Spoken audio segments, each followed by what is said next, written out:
கைகோளர் என்ற இனமானது சுமார் பல நூற்றாண்டுகளுக்கு மேல் பழமை வாய்ந்த ஒன்று என்று வரலாற்று பதிவுகள் குறிப்பிடுகின்றன. குறிப்பாக 2000 ஆண்டுகளுக்கு முன்னர் சோழர் ஆட்சி காலத்தில் வீரம் செறிந்த கைகோளர்களின் கலாசாரம், உடலமைப்பு ஆகியன பலமாக இருந்ததால் படைத்தளபதிகளாகவும் கடமையாற்றியிருந்ததற்கான சான்றுகள் கிடைக்கப்பெற்றுள்ளன. 17ஆம் 18ஆம் நூற்றாண்டுகளில் செங்குந்தர் என்று அழைக்கப்படும் கைகோளர்கள் நெசவு தொழிலையே தமது பிரதான தொழிலாக செய்து வந்தமைக்கான வரலாற்று சான்றுகள் காணப்படுகின்றன.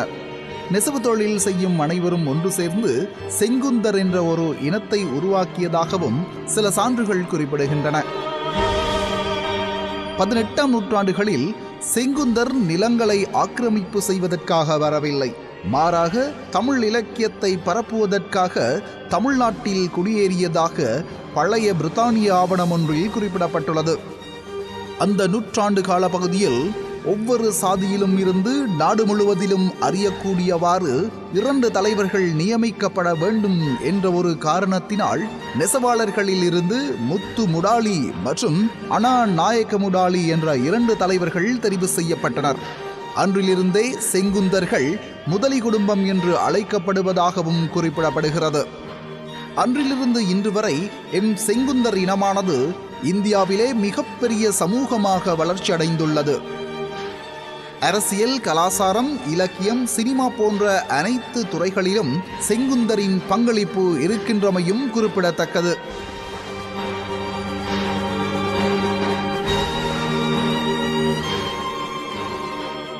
இந்த நிலையில் ஆசியாவின் முத்து என்று அழைக்கப்படும் இலங்கை திருநாட்டிலே 1992ஆம் ஆண்டு இலக்கம் 83 WA சில்வா மாவத்தை கொழும்பு 6 என்ற முகவரியில் செங்குந்த முன்னேற்ற சபையானது திரு நடேசன் மாணிக்கம் முதலியார் மற்றும் திரு அமரர் ராமலிங்கம் முதலியார் ஆகியோரின் முயற்சியின் பலனாக தோற்றம் பெற்றது.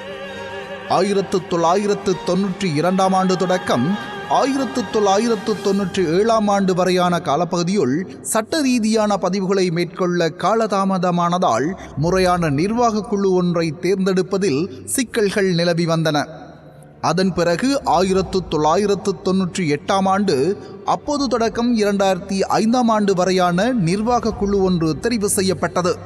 அப்போது சபையின் தலைவராக திரு மதுரை வீரன் முதலியாரும், செயலாளராக திரு துரைசாமி ராஜரட்னம் முதலியாரும், பொருளாளராக திரு அமரர் மாயகிட்னன் ராமலிங்கம் முதலியாரும் தெரிவு செய்யப்பட்டனர். அதன்போது கல்வி, கலாசாரம், நிதி, அங்கத்துவம் மற்றும் விளையாட்டுக்கான குழுக்களும் தனித்தனியே உருவாக்கப்பட்டன.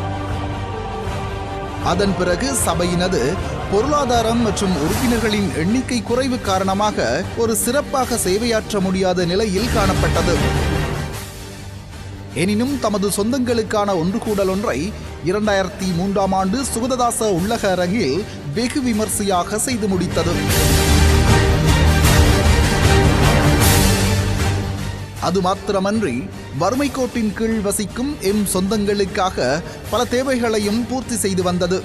இவ்வாறு காலங்கள் கடந்து செல்ல மீண்டும் 2005ஆம் ஆண்டு இறுதி கால பகுதியில் இந்த சபையானது கலைக்கப்பட்டு 2006ஆம் ஆண்டு மீண்டும் புதிய நிர்வாக குழு ஒன்று தெரிவு செய்யப்பட்டது.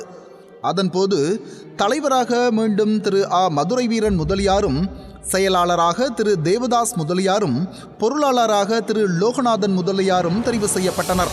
அந்த நிர்வாக சபையானது சுமார் 2 வருடங்கள் மாத்திரமே நடைமுறையில் இருந்த போதிலும் பலதரப்பட்ட சேவைகளை மேற்கொண்டிருந்தன. 2009ஆம் ஆண்டு தொடக்கம் 2014ஆம் ஆண்டு வரைக்காக மீண்டும் ஒரு புதிய குழு ஒன்று தெரிவு செய்யப்பட்டது. அதன் புதிய தலைவராக திரு நடேசன் முருகேசன் முதலியாரும், செயலாளராக திரு தேவதாஸ் முதலியாரும், பொருளாளராக அமரர் மாயகிட்னன் முதலியாரும் தெரிவு செய்யப்பட்டனர்.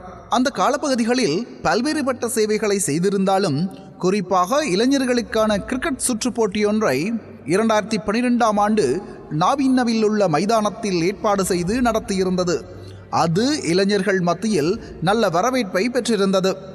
மீண்டும் இளைஞர்களை ஒன்றிணைக்கும் முகமாக 2014ஆம் ஆண்டு இவ்வாறான கிரிக்கெட் சுற்று போட்டியொன்றை ஏற்பாடு செய்து நாரஹேன் பீட்டர்ஸ் சாலிகா மைதானத்தில் சிறப்பான முறையில் நடத்தியது. 2014ஆம் ஆண்டின் முதல் காலகட்டத்தில் துசி மண்டபத்தில் சபையின் புதிய உறுப்பினர் தேர்வுக்காக 2 கூட்டங்கள் நடத்தப்பட்டு 2014ஆம் ஆண்டின் இறுதி கால பகுதியில் இந்த சபையானது கலைக்கப்பட்டு ஆண்டுக்கான புதிய நிர்வாக மற்றும் செயற்குழு உறுப்பினர்கள் AAI கழகத்தில் வைத்து தெரிவு செய்யப்பட்டனர்.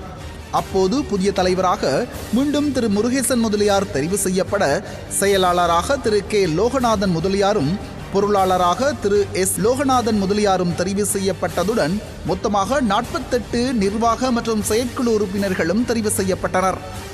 அப்போது இளைஞர்கள் அநேகமானோர் இச்சபைக்காக உள்வாங்கப்பட்டனர்.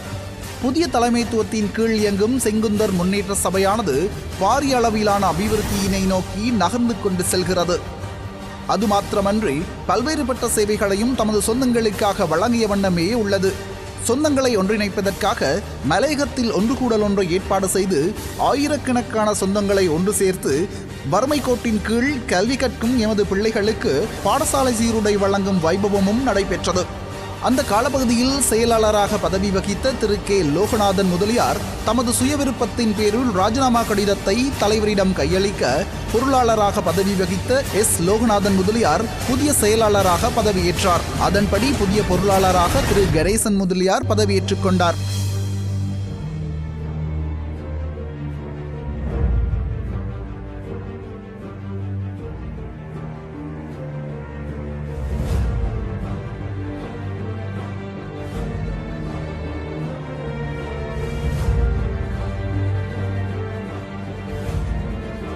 இந்த புதிய நிர்வாக குழுவானது கல்வி, கலாசாரம், விளையாட்டு மற்றும் தனிநபர் சுயதேவைகளை பூர்த்தி செய்தல் என பல்வேறுபட்ட சேவைகளை செய்த வண்ணமே உள்ளது என்பது குறிப்பிடத்தக்கது. குறிப்பாக கடந்த வருடம் கிரிக்கெட் விளையாட்டு சுற்றுப் போட்டிகள் நடத்தப்பட்டன. சபையின் தலைவர் சுகவீனம் அடைந்திருந்த வேளை அவருக்கு ஆசி வேண்டி ஸ்ரீ அங்காள பரமேஸ்வரி அம்மனுக்கு பூஜை வழிபாடுகளும் செய்யப்பட்டன. வறுமை கோட்டின் கீழுள்ள எமது உறவுகளின் கல்வி மற்றும் மருத்துவ செலவுகளுக்கான நிதியுதவி என பல்வேறுபட்ட சேவைகளை வழங்கிய வண்ணமே உள்ளது. அது மாத்திரமன்றி குறிப்பாக இளைஞர்களை ஊக்குவிக்கும் முகமாக இளைஞர்களுக்கான கூட்டம் ஒன்றை இந்த வருட முற்பகுதியிலேயே நடத்தி முடித்திருந்தது. எமது சபையானது வளர்ச்சி பாதையில் சென்று கொண்டிருக்கையில் எமது நாட்டில் மாத்திரமன்றி அயல் நாடான இந்தியாவிலும் எமது சபையின் சேவை அறிந்து இந்தியாவில் இயங்கி வரும் தென்னிந்திய செங்குந்தர் மகஜன சங்கத்தினால் அண்மையில் நடத்தப்பட்ட தேர்தலுக்கும் எமது சபைக்கு அழைப்பு விடுக்கப்பட்டது. அவர்களின் அழைப்பை ஏற்று எமது சபையின் தலைவர், செயலாளர், பொருளாளர், உபதலைவர் ஆகியோர் சென்று அந்த தேர்தலிலும் கலந்து கொண்டிருந்தமை குறிப்பிடத்தக்கது. இவ்வண்ணமே எமது சபையின் சேவைகளும் பணிகளும் அன்றிலிருந்து இன்று வரை செவ்வனே இடம்பெற்று வருகின்றன. செங்குந்தனாக வாழ்வோம், செங்குந்தர் குலம் காப்போம். செங்குந்தனாக வாழ்வோம், செங்குந்தர் குலம் காப்போம்.